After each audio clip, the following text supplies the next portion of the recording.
Hello everybody, and welcome. Very nice to see you all, and thank you for joining me on the 7th Manchester version of the New Poetry Society. This is for the Manchester Libraries, and I shall be here for an hour with my special guest, special poetry guest.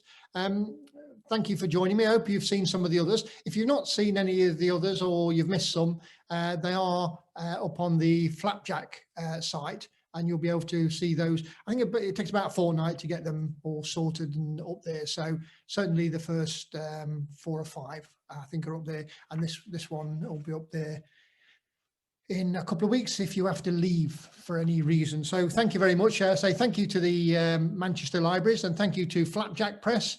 And especially to Paul Needs for sorting us all out today. So my guest today is a poet that's Canadian by birth, but she's lived in various parts of England, and at the moment lives in Salford. She's a prize-winning poet.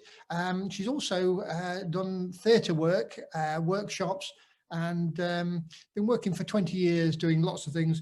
I'm sure you'll love her. Please welcome Rose Condo. Hiya, Rose. Hello, how are you? I'm fine, thank you. So I thought I'd get the Canadian bit out of the way to start off with. It's quite funny how often still to this day in conversations, I'll drop it in fairly early on just to kind of, clarify for people. Yeah. Well, the thing about Canadian is you have to say that you're not American. Yes, it's true. It's true. When I first moved to the UK in 2003, I often got asked if I was American, and it's now tempered a little bit. People are a bit more like, where is that accent from? But yeah. Yes, and you're mid-Canada, aren't you? You're in the middle. Yeah, from the prairies, from Winnipeg. Yeah. Yeah. And when did you come over? So I first moved over in 2003. I was on a working holiday visa and came over to kind of work and travel. I lived in Edinburgh for 2 years, which I loved. Then moved back for a bit, then moved over again to do my master's degree at the University of Leeds in theatre and development. And then that visa ran out, so I moved back. And then I came back over to be with the person I used to be married to. And when that ended, I moved from Leeds to Huddersfield and then moved to Salford 3 years ago. So a bit of a roundabout way. You've crossed the big divide from Yorkshire to Lancashire. I have, yeah. Which is bigger than the divide from Canada to America. So well done for. Yeah, so it would seem some Huddersfield pals were like, why are you going to cross the Pennines when I moved? But hey ho. Oh, great. And now you've got a brilliant book called After the Storm, which has 3 theatre shows, but they're, when I say theatre shows, they're poetry shows that you've adapted for the theatre. And brilliant they are. Now, why the After the Storm? The title? So After the Storm is the penultimate poem in my first show, The Geography of Me. And it's a really meaningful poem to me because, as I mentioned in the introduction of the book, most of what was written in the book came after the breakdown of the relationship that I was in. And it was quite an emotionally abusive relationship. So that was a really difficult time. And poetry suddenly kind of unexpectedly became this balm, for lack of a better word, to kind of soothe a lot of the turmoil that I've been going through. But it was through poetry that I met loads of people and got connected through lots of communities, and so it felt quite fitting that the title of the book should be called that, because it was just such an incredible sort of turning point for me. Yeah. Oh, that's great. And that's a lovely thing that we have poetry, which does lots of jobs, but one of the jobs it does do is giving us perspective. 100%. And you need that after a trauma. Definitely. Well, and even in writing that particular poem, it came out of this vision that I'd had of everything being in such turmoil. It was kind of like when there's been a big storm on the news and you see like just this sort of destruction everywhere, and you kind of figure out how to pick up the pieces. So I sat down to kind of write through that, and then the poem came out of that. So it was a really organic way, and like you say, a really kind of nice channel to sort of filter all of that chaos that was happening. So I'm intrigued. by the idea of you building up these shows. And I wonder, do the individual poems come first and then you mold them into a show, or do you have the idea of the show and then write the poems? So yes. That's the short answer for sure. With the first two, The Geography of Me, and then my second show, How to Starve an Artist, most of the poetry was already written. And for both of those, I have distinct memories of printing the poems out and laying them out on the floor of my flat and kind of going, okay, what's the through line here? What's the order that they should go in, and kind of building it that way. Yes. And then with the third show, the idea came first with the third show, The Empathy Experiment. I knew I wanted to write about empathy and potentially giving up mobile phones for a day. And so I think one, maybe two pieces existed before that. Everything else was written as part of the process. Brilliant. Now, so that people get a flavour of you, can you give us a poem? Sure, yes, I will. I'll start off with the first poem from my first show, which is all about, it's called The Geography of Me. I love to travel, but I have a terrible sense of direction. So I'm always very relieved to find the area maps out in public places that have that beautiful red dot on it that says you are here. And I can feel quite like I can locate myself that way. And so for that reason, I carry around a red dot in my bag so that no matter where I am, I can precisely tag the place on which I stand as the very spot of exactly where I am, marked by this red dot. A kind of you are here for wherever I go, so that no matter where I am, I will always know you are here. You see, there are places that I've been that don't appear on any map. Some of my travels leave a geographical gap. A few of these places lie within the borders of any nations. My red dot does not apply to these metaphysical locations. For example, I have cruised along denial. I've sat deep in the blues. I've tried to walk miles in other people's shoes. I've followed in others' footsteps. I've walked along the razor's edge. I've jumped into the deep end. I've gone in way over my head. I've kept my head above water. I've been head and shoulders above. I've worn my heart on my sleeve. I've been head over heels in love. I've been atop cloud 9. I've walked along without a care. I've sometimes crossed a line. I've popped down to the depths of despair. I've spent a few long hours in the dark nights of my soul. I've gone out on a limb. I've spun out of control. I've had to face the music. I've had to take the upper hand. I've put my foot in my mouth. I've buried my head in the sand. I've been struck down with worry. I've sometimes lost my mind. I've spent days deep in thought. But I always seem to find my way back to remembering to be here on this spot, to let go of my focus on the places that I'm not, and acknowledge where I am as the present reappears. So my red dot is my reminder. Hey girl, you are here. Brilliant. Well done. Brilliant. Do you know, I love that. And I love your red dots as well. I know you've got a big red dot, haven't you, as well? I do. Yeah, I have several versions of it. And I have a lot of things that have red dots on them around my flat as well, partly thanks to my mum who yes. often gives it to me as gifts. I think it mentions in the book that you have a rug with a yes. red dot on it. It's a lovely idea. So thank you. Now, I was playing your tape to my wife earlier on, and she was saying she loved the thought that during your introduction, she doesn't know where the introduction ends and where the poem starts, and it drifts into a poem, and and we watched several of the poems, and that seemed to be a mode of operation, which is great because it sort of fuzzes that line between the set poem and ordinary speech. Is that something you set out deliberate?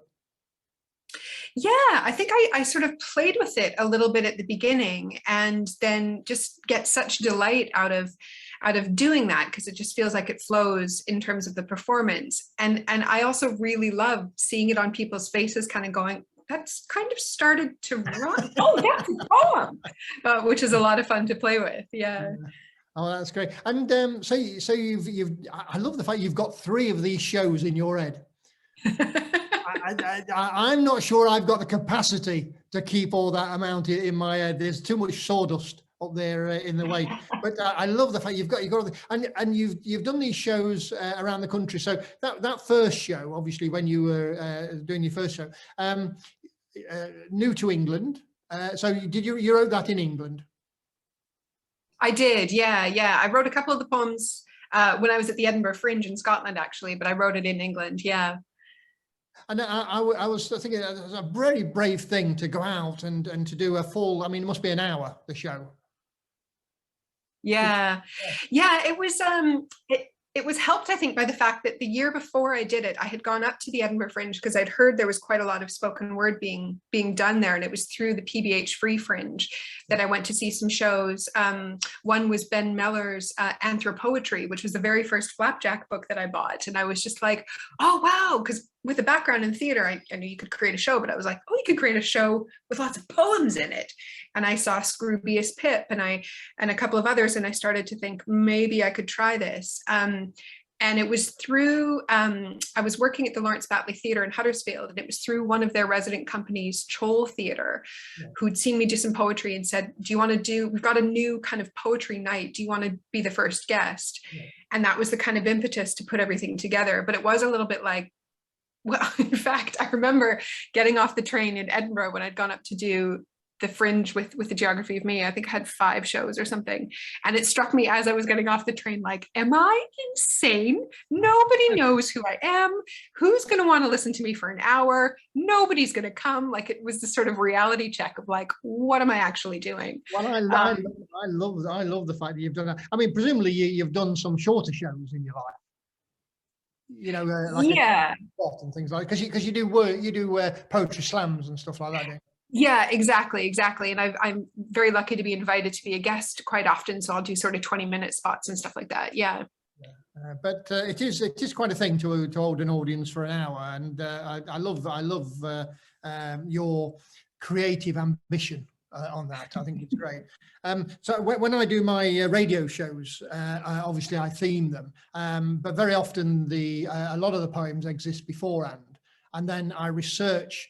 So at the moment I'm doing age is a thing. So I research as much as I can about them, and then that does bring out new poems whilst I do that. Now, as you're here and a Canadian, I just wanted to share a little story of an American I met that gives a very different. I mean, I know America is full of lots of different people, but you know, there are archetypes amongst everybody, and I can't imagine this particular incident happening with anything other than an American. So I was I don't know whether you can see this. My son's done a lovely painting of Van Gogh there. Fantastic. Brilliant. It's quite nice, isn't it? And I'm a big fan of Van Gogh, and my son's a big fan of Van Gogh. And we went to the Van Gogh Museum over in Amsterdam, and obviously, you know, a few years ago. And we went round, and it was absolutely beautiful. It was really fantastic, and looked at all the paintings, and the last painting that he ever painted, it was called Wheatfield with Crows, and he painted it just a couple of hours before he died. And I'm looking at it. I've been around the whole lot, and I'm stood there, and I'm slightly breathless, and I'm looking at it and thinking that this beautiful genius, this was the last thing that he painted before he died. And a head came in between me and the painting, and it was an American. And she said, "Wheatfield with cows? Those things are birds," and walked off. Henry, that's so disappointing. I love the fact she'd not only read it wrong, she'd got no interest whatsoever. But anyway, I have to think of Obama to balance it out. There's there's lots of very good Americans, but it did strike me. Anyway, I wrote a poem after that called Wheatfield with Crows, because I was actually with Johnny, and we go to a farm, and he goes working with the horses, and I get a little bit of time whilst his mother and Angela and Johnny are working with the horses, and so I was next to this wheatfield with crows. So I wrote this poem, Wheatfield with Crows. No other animal would sit in a tin box on an hot day. I explore the outside of things like a burglar. A descendant of Van Gogh helps my child become as gentle as horses. Across the countryside, murder calls like a squeaky wheel or a chamois leather on glass. Black seems too solid a colour for this subtle palette. Straight lines betray intervention. Geometric shapes mark out others' intent. Abandoned skeletons lie rusted and overgrown. Given time, nature trodden underfoot soon catches itself. Oh, love that. Fantastic. And there I was, and what I only found out that day was that the woman who helps Johnny with the horses was a descendant of Van Gogh's. Come on, that's incredible. So I put that in the poem. It's amazing, isn't it? We live in this world that is so vast and intricate, and yet somehow these connections keep happening all over the place. And it's lovely when they do. Definitely. I think there's something about creativity breeding that openness to synchronicity as well. There's that lovely quote with Martha Graham and what's she called? Oh no, I can't remember her name, talking about keeping the channel open. Yeah. And I think when that happens, you're more available to seeing those kinds of things and seeing the beauty of those kinds of connections. That's amazing. Well, I think one of the things we do with poetry is we look at patterns, don't we? We look at how things line up, and we look from a certain perspective, and we can see things different. And then if you look from that perspective, you see things that are a little bit different. So as you say, we're open to these connections. Now, I was wondering, because when I was reading your stuff, it reminded me of Tony Harrison's stuff, and obviously with you having been to Yorkshire, are you familiar with Tony Harrison's work? No, I'm not.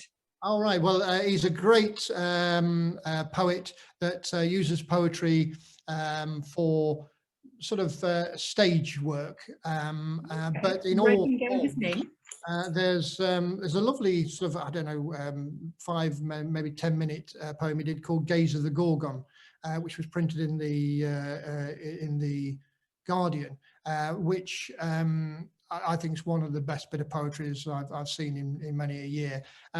Strangely enough, it was about the fact that when the Americans went over to the first Gulf War, they froze their sperm. The GIs froze their sperm, so in case they died, they would have ancestors. And he talks about sort of basically this technological civilization versus a less technical civilization. It's very, very good. I'd certainly recommend. I recommend all Tony Harrison's work to everybody. Yeah, look him up for sure. It was a particular great poem he did about the defacing of gravestones in a Jewish cemetery, and I think called Blasphemer's Banquet, and you can get those. They were done on television, which led me to think that your stuff is very televisual, and I can imagine you doing your shows and putting images to them and getting them on television or radio. Well, hey, I mean, that would be so much, that'd be such a great opportunity to do. And you talking just now actually brought to mind a poem that I I made a video of probably about 2 or 3 years ago. And what you were saying about Tony Harrison using poetry as a kind of way into some really challenging material. This poem in particular was called Hotline. And it was around the time, it was kind of before the big groundswell of Me Too, but it was when you were hearing in the news lots of stories of men being accused of sexual misconduct or sexual abuse and not being punished in the way that they should, and the people complaining being lambasted and all of this. And I was so enraged about that, and I thought I want to write about it, but all I could think about writing was just rah. So the way in became thinking about a hotline that people could call who had encountered this, and what a really frank, honest, almost kind of brutal response would be about what they were going to face. Yeah. And so I created a video of this just with photographs, black and white photographs of different telephones, as a way of kind of illustrating the stark nature of it. Because that is something I really like to play with. And that's something that I explored in the book as well, is on top of having the words on the page, having some visuals to go alongside as well. Yes, you do have some visuals in the book, don't you? That there's one there. Yeah, absolutely. And there's me standing on my red dot here. Oh yeah, that's a great one. And of course the postcard, which we'll come to a little bit later. So probably time for another poem. If you, I don't know whether you want to do that one or a different one. I'm going to do one from the book as well. It's the first poem from my show, How to Starve an Artist, and that's actually what the name of the poem is.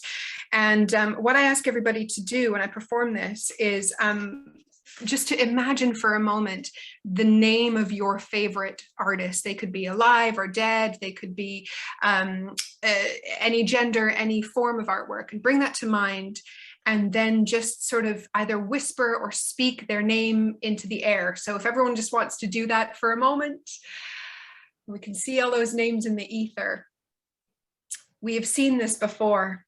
These artists, these free thinkers, these creative innovators, these foul fucking stinkers who use art to show the world all the problems that they see. These horrendous human beings are the scourge of our society.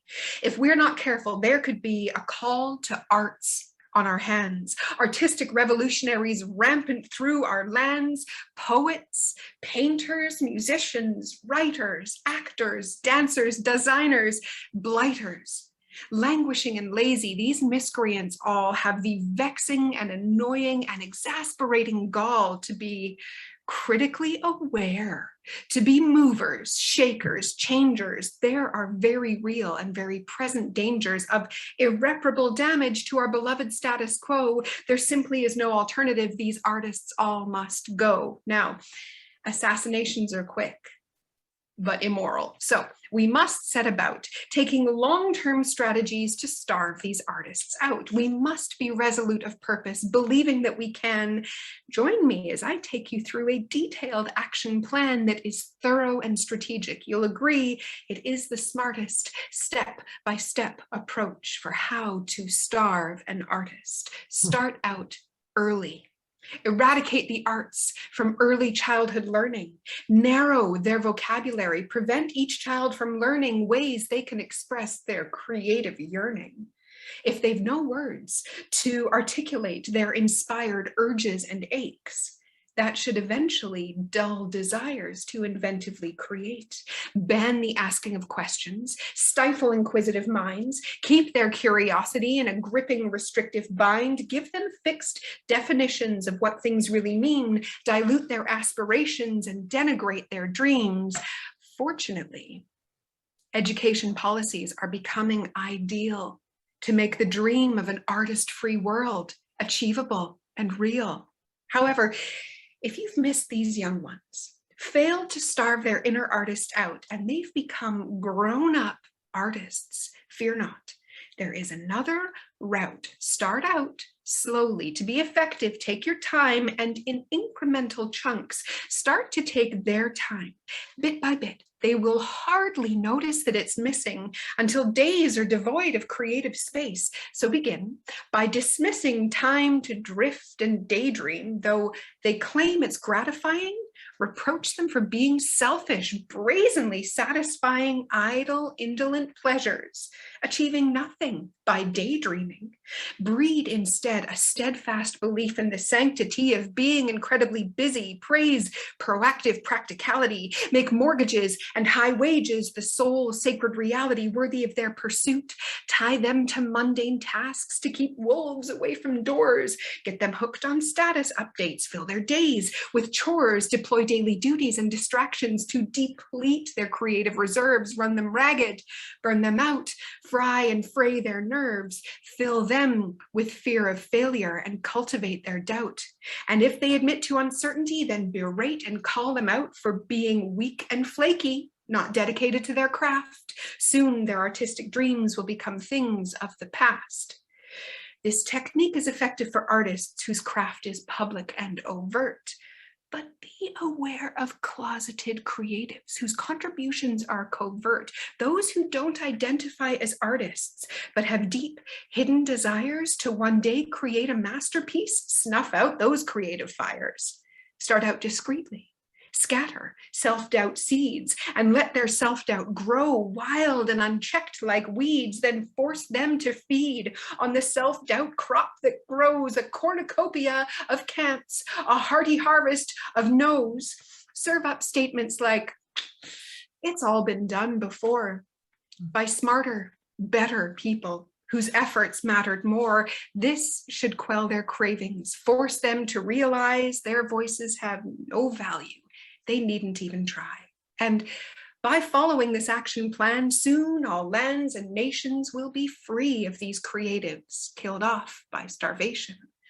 We'll have order, obedience, and unchallenged control through and through. This is how our world could look. My friends, it's up to you. Well done, brilliant. That is great.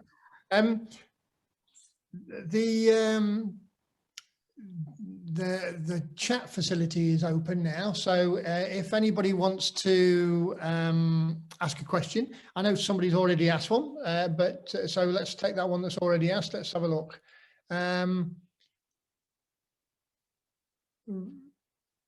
Hello from Phoenix AZ, I think it is. Wondering who your favourite poets with a sense of humour, satire, absurd are? Ooh, well, I think like it's a great question, by the way. Thanks for tuning in from so far away. A really early influence for me was Shel Silverstein, who's an American poet and illustrator, and he would write really, really silly poetry.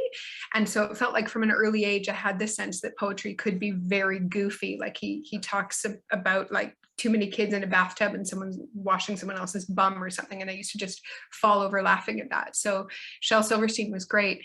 And then I guess in terms of like performance poetry being really funny, there's a wonderful poet based up in Newcastle called Scott Tyrell. I don't know if you're aware of him at all, Henry, but he won the Hammer and Tongue poetry slam a few years ago, and his poetry is sort of stand-up as well as poetry and just makes me laugh a lot. He's so funny. Kate Fox is another one too who I find really funny. Yeah, Scott Tyrell. Yes. I shall check him out, and let's get him more well known if he's worth seeing. It'd be nice. It is strangely enough by reputation that we get known, isn't it? Really. I did love in your poem there this idea of childhood being sort of the start of creativity, and I remember I think there's a great quote by Picasso that he spent a lifetime trying to recapture his childhood, the creativity of his childhood, because I suppose it can get, as you say, it can get worn out of you. My son has a love of painting, and it's great to watch him. We took some videos of him, and he dances when he paints. Amazing. Yeah, and he's in the moment is the thing, which I think is the best art if you're in the moment. Now, Must be fun to watch. yeah, you were telling us about various stuff that you've done. I wondered if there's bits of you on YouTube that we can find. Yeah, definitely. I've put a fair bit on YouTube. On my website, rosecondo.net, Yeah. there's a whole page that's got videos on it. And it's either ones that have been recorded at gigs or ones that I've made myself, or sometimes I'll have a trailer for a show. So yeah, there's a fair chunk on YouTube. Right. It's funny though, if people like Google my name, it's Rose Condo just comes up with like retirement homes in like right. places like that. So you have to kind of put poet after. Yes, yeah. Yeah. But rosecondo.net. That's me. Yeah. Right. Okay. Well, that's worth remembering. And you've got some live gigs coming up, haven't you? I do, yeah. I've sort of been slowly stepping back into live performance territory. So this coming Saturday, I'm doing a guest spot at Punkin Drublic, which is run by the wonderful Robert Steventon, who I believe has also recently joined the Flapjack Press family, which is very exciting. Nice. And so that's happening at the Marble Brewery here in Salford, so just down the street from where I am. And that's this Saturday. And then in September, the beginning of September, the Lawrence Batley Theatre in Huddersfield, where I used to work and live. I didn't live at the theatre, although sometimes it felt like I did. Anyways, they're having a big reopening event with the Gary Clark Dance Company. They're doing a big contemporary dance kind of extravaganza, and they commissioned me to write some poetry that went along with this event. So it's called Chronicles, from the 1st to the 5th of September. So is this your bit in between the dancing, or do people dance to the poetry? Well, I guess it's technically not a live thing for me. I've recorded the poetry, and it's going to be played between the dancers dancing.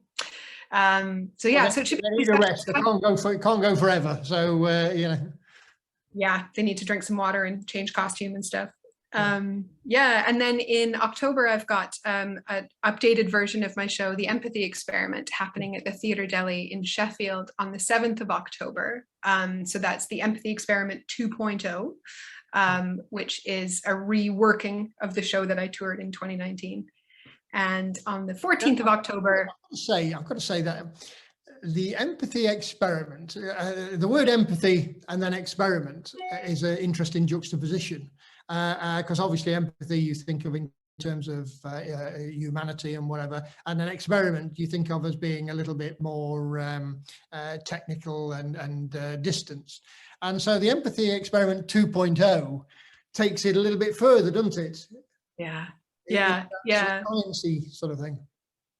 Yeah, definitely. It was such a tricky one to try to navigate. So the original juxtaposition of those two words was about mobile technology, basically saying, like, if we are so addicted to our devices, are we still able to show empathy in meaningful ways? So the suggestion was, let's all put our phones away for a day across the globe 1 year and see if that saves empathy. And the show kind of wrestles with that and ultimately determines that that's not the issue. It's our choice about how we use our phones. Yeah. But then coming out of lockdown and going, oh gosh, I still would like to share this show or this idea, but I use my phone a lot more than I did because of lockdown. Yeah. What does that mean? And so it's a lot of kind of thinking about the original show and then looking at where our relationships with technology are now. So I suppose the idea of doing the empathy experiment on Zoom is quite an interesting juxtaposition. Definitely. I did do the original version of the show on Zoom in July 2020 with the Bradford Literature Festival, because I'd had like, I don't know, 10, 12 tour dates booked in 2020 that all just, didn't happen. So Bradford Lit Fest were like, let's see if we can make it work online. And it kind of worked. In the live show, though, I hand out envelopes and ask people to give me their phones. And I would have a member of the audience come on stage and we would literally swap shoes. So that didn't happen on Zoom.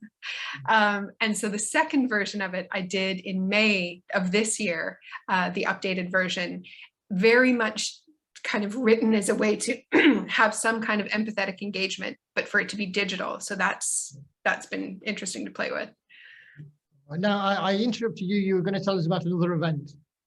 Oh, yes. So the 14th of October, I'll be in Huddersfield again with the Huddersfield Literature Festival. They're doing a few autumn events, and it's an event called Have Poems Will Travel. And it's basically just a journey through this book, a few poems, and I'll have some live piano and cello accompaniment with that as well. So, oh, brilliant. Yeah. So as I say, we're open to questions. So just in terms of the people I like comedy-wise, Flapjack have a very good book by Ovis Presley. I don't know whether you ever came across Ovis, but he died quite young, unfortunately. You will find him on YouTube. He made some appearances on Channel 4. And very funny. I filmed him a couple of times. I had the luck to capture a bit of him on camera. And it's such a shame that he died so young, because he'd written the one book called Poetic Off License, which is a lovely title. And who knows what he would have gone on to do. So, but if you check that out, it's a very good gift for people, because it'll make them laugh. Poetic Off License by Ovis Presley. Obviously a man with a good eye for a title and a name. Yeah, definitely. Oh, that's great. Well, and it brings to mind too that Scott Tyrell, who I mentioned earlier, he's a graphic designer as well. And I don't know if you've come across the spoken word artist's map of the UK that he did, which I've seen. I'm on that. You are? Yeah. Yeah. I think it was either me or Byron, and Byron's dead, so it stopped me. But that's a really nice reference as well, just to kind of see like around the country some of the other faces and people. So yeah, I like to kind of take a peek and go, oh yeah, that person's down here. I think he's made a tea towel out of it, hasn't he? Yes, I have that as well. I sometimes I love the fact that people are wiping the bottom of pans with my face. So I think it's probably time for another poem. What are you going to give us for this one? Well, I wasn't going to do this, but I thought of it when you were talking about like poetry, kind of giving another perspective on something. So I'm going to do this one. Let me just see here. There we are.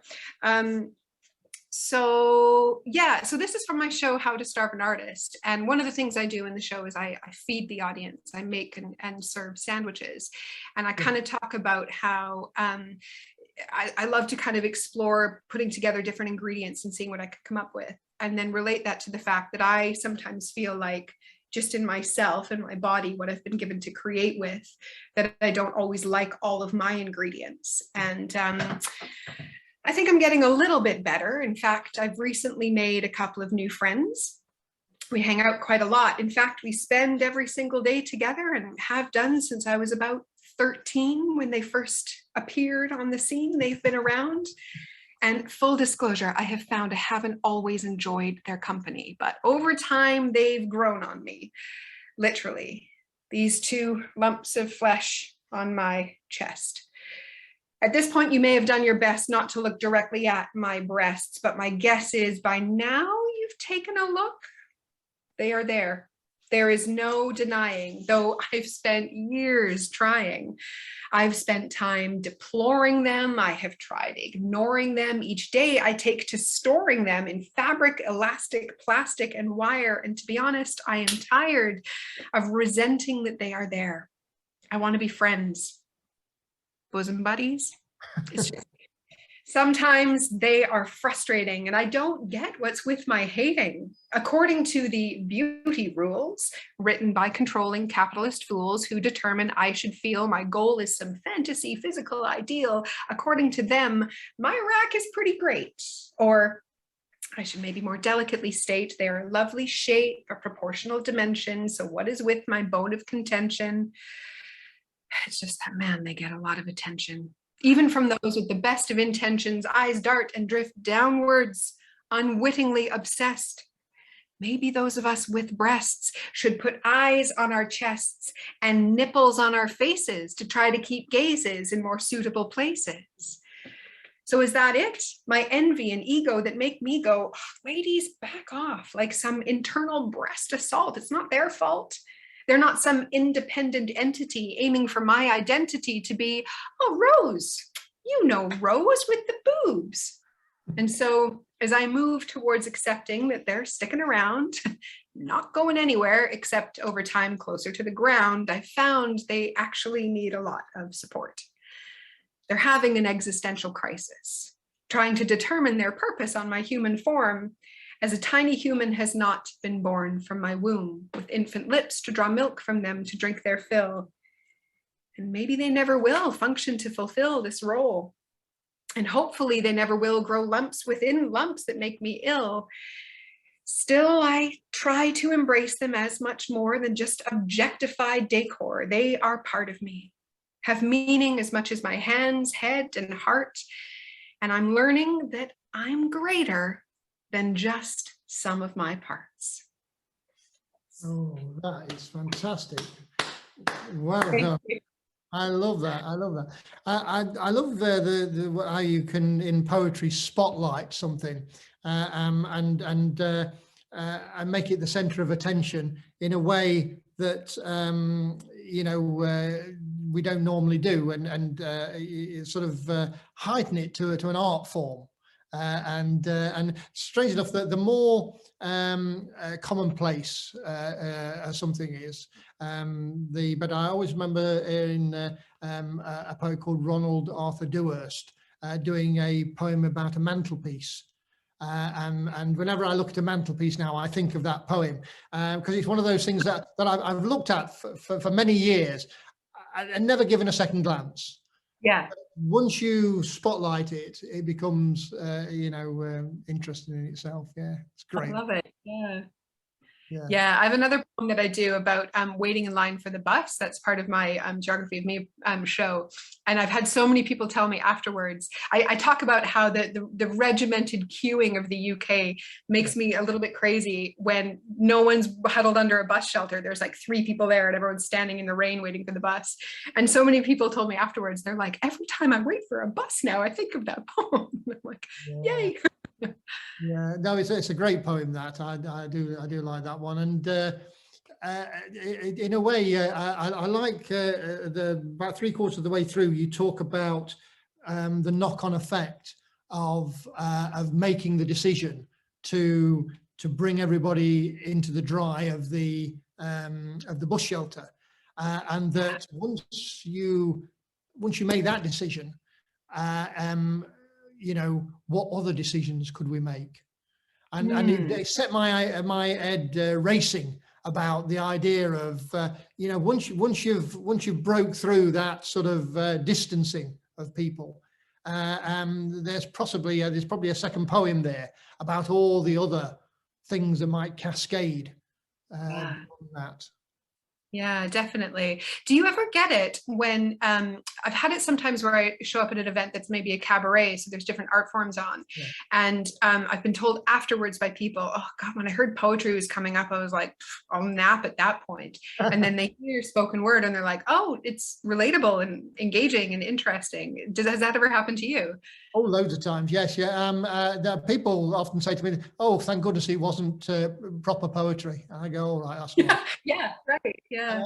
You know, I don't know what the proper poetry is that they're referring to, but obviously something they don't like. I always find it very strange, the idea that poetry is not talked about in the same way as music, or in the same way as paintings. You wouldn't say, "I don't like paintings." Yeah. Anybody ever said that? I don't think anybody in the history of the world's ever said, oh, I don't like paintings. No, and yet people would say, I don't like poetry, as though it's one thing. Because what it strikes me as, and you know, I say this is number 7 of 8 talks for the Manchester libraries, and of course each poet brings a different world. And I love that. I love the fact that, you know, when you're reading a poem, and even, you know, within the poems, they're just so much new thought that fills my brain. And I'm thinking, you know, these are thoughts I've not had before. And I love that. I think, and I'm not just saying this to you, Rose, but I think when we hear people communicate, we fall in love with them. And Completely. I think that's such a great testament to humanity, that all we need to do really is to actually listen. Yeah, definitely. And I think that really speaks to something I found when I first found my footing in the poetry community, which was very much in Manchester and then kind of went beyond, was the people I was meeting were so lovely. And you were hearing people at open mics or poetry slams being quite vulnerable or funny or whatever. And you could have these really genuine chats with them in the break over a glass of wine or a beer. And it just felt like there was such humanity in that communication, and it felt really like refreshing and uplifting as well. I mean, it's not utopia, of course, there's struggles and all of that kind of thing, but by and large I really did feel like, oh wow, there's a deeper kind of connection going on here. I think there is. Do you know, I don't think, and it'd be very, very difficult, I don't think there's any what you might call fascist poets. I can't think of any poets that, I'm not just talking about right and left wing, I'm talking about people who have no love for humanity. Do you know what I mean? When I think of all the poets that I've read since I was a small boy, I don't think I've ever heard expressed in poetry that, you know, sort of attitude to life, and yet it exists. Yeah, it doesn't exist within the world of poetry that I know of. If somebody knows of some, let me know and I'll avoid it. yeah, exactly. So we're going to do another poem from This Is the Phantom Breath, a poem, poetry book of mine on Flapjack. And this is a book. I don't theme the books as such, but they are a moment in time. And this book was just after my brother died of cancer, so about 2 or 3 years ago. So all the poems are sort of an aftermath of that. This is called Though We Are Now in Shadow, the Sun Still Lights the Open Water. There is a change of climate within my skin, but it is of no concern. After humanity becomes dust, flowers may still bloom unrecorded. We are born naked, not nude in this forgotten vale, and the breath of my landscapes will remain mine alone. I once celebrated a small bird in autumn colours visiting a daffodil garden off season, and saluted a black sheep in a green field. The wind sucker punching from every direction.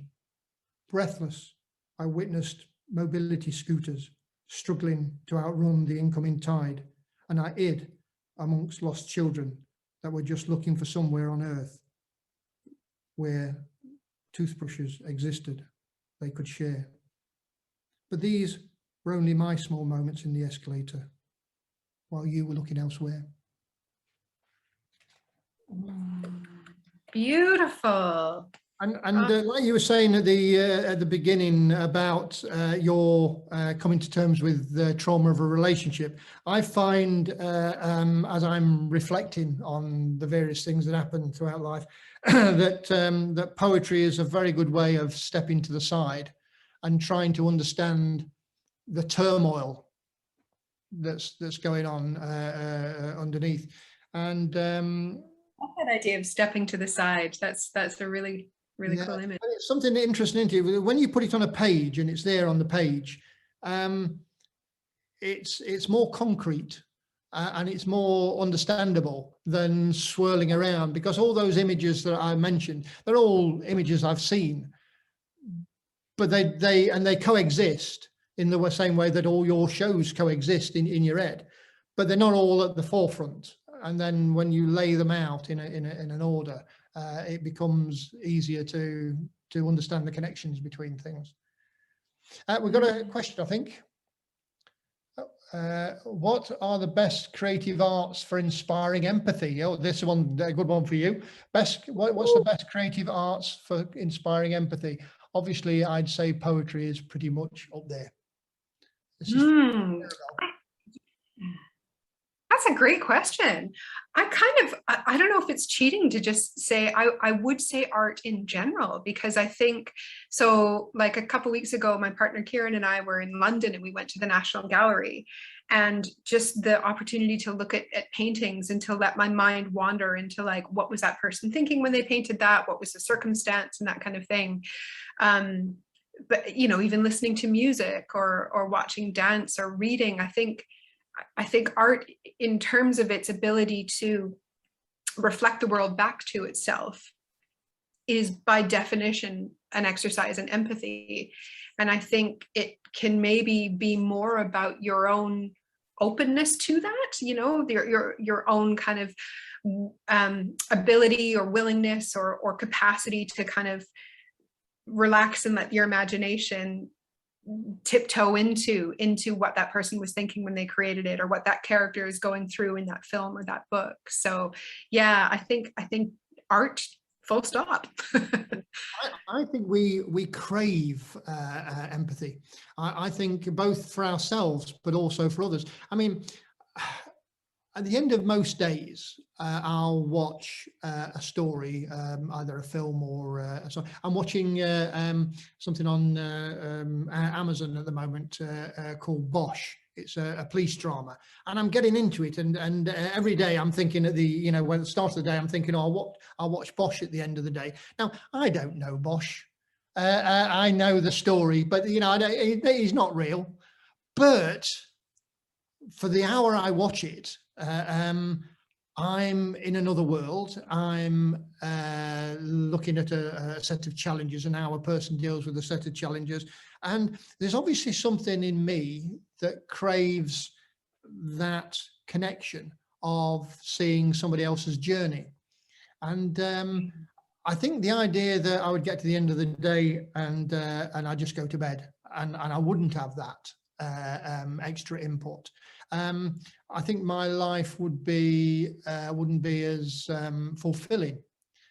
So I think there is something, as with the the Zooms that we're doing, there is something about every communication that we're not just interpreting nature ourselves, but we're connecting in all these different ways.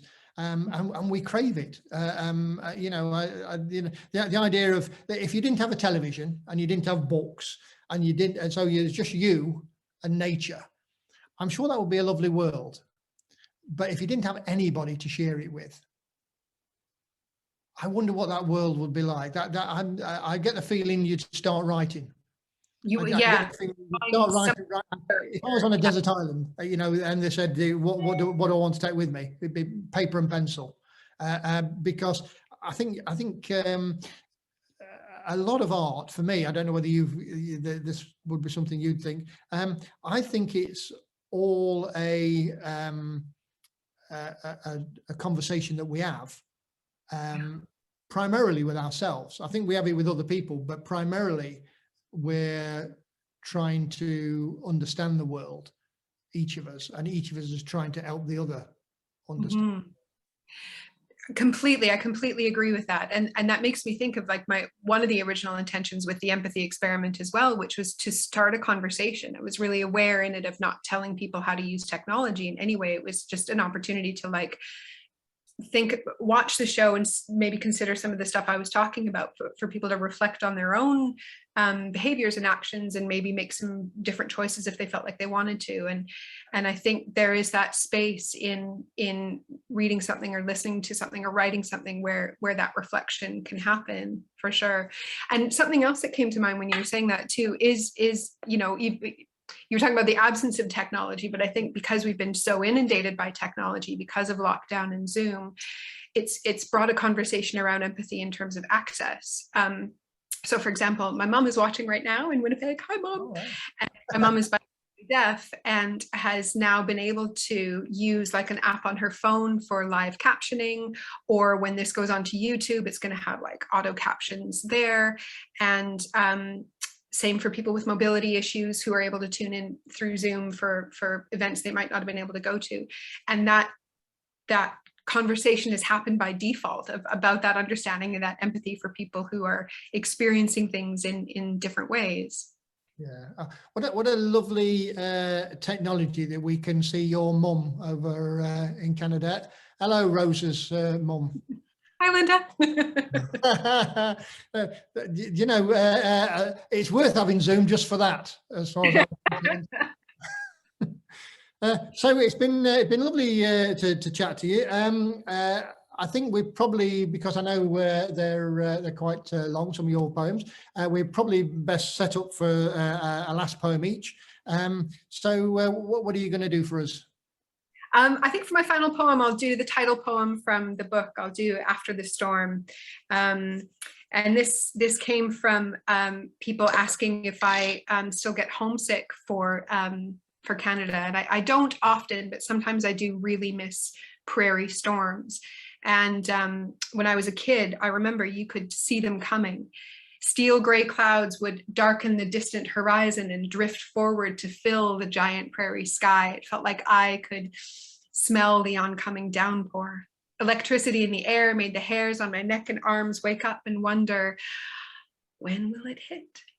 And at night, when lightning lit up my childhood bedroom and thunder rumbled me awake from sleeping, I pretended I was scared as an excuse to go creeping down to the front porch where my parents sat, watching the storm. Sitting on weathered lawn chairs, they asked if I was scared and told me I was safe from harm as I curled into their warm, protective arms. We'd watch the rain shower in sheets and golden forks of light pierce the night sky. And with a knowing I didn't yet know how to say in words, I knew the storm would pass. And in the mornings that followed these stormy nights, we'd hear on the news of sites where the storm had torn through trees and damaged homes. And we thanked our lucky stars that the storm had left us alone. I'd walk to school through the cool, damp air and think the rain has washed all of the cars and sidewalks clean and cranked up the color of the grass to make it even more green. I wanted to bottle up the fresh, fragrant scent in the air and carry it with me everywhere. When you're a kid, you learn how to see them coming and what to expect and how to prepare.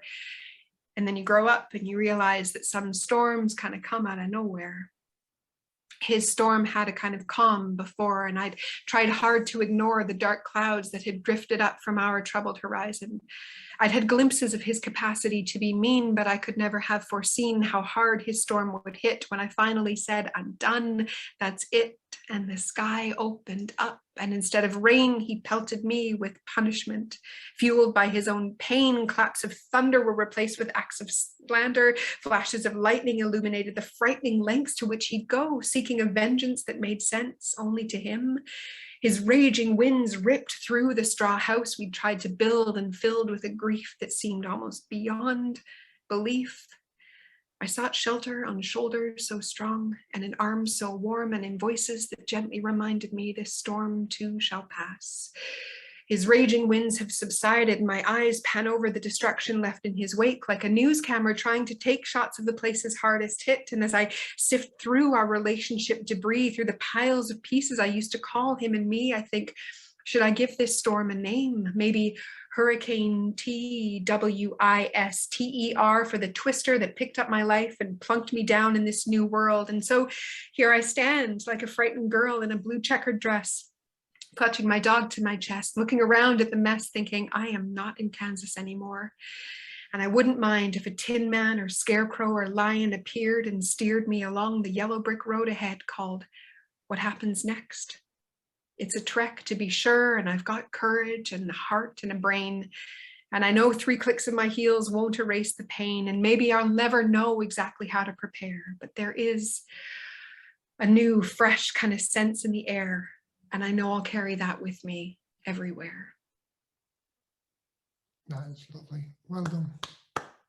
That is lovely. Thank you. Hey, my son is not very verbal, but he watched Wizard of Oz when he was a kid. He's 23 now. And if ever you ask him what he wants, you know, like we watched Aladdin, and of course Aladdin gets 3 wishes, and I asked him what he wants, and he always says this, and he's said this for years: courage. Oh, that's beautiful. You can't argue with that, can you? It's No. lovely to have you on the show, and we've got a new show. The last one next week is Paul Coxen. Paul Coxen I've known since, since in my 20s. So I'm sure we'll have a lot to talk about. He's been writing a poem a day for the entire lockdown. So that's a lot of poems. That's a lot of poems. So he'll be here next week. I say thank you, Rose, and thank you, Rose's mum, for clocking in. I'll finish off with this poem. This is called "You Are the Shape of My World."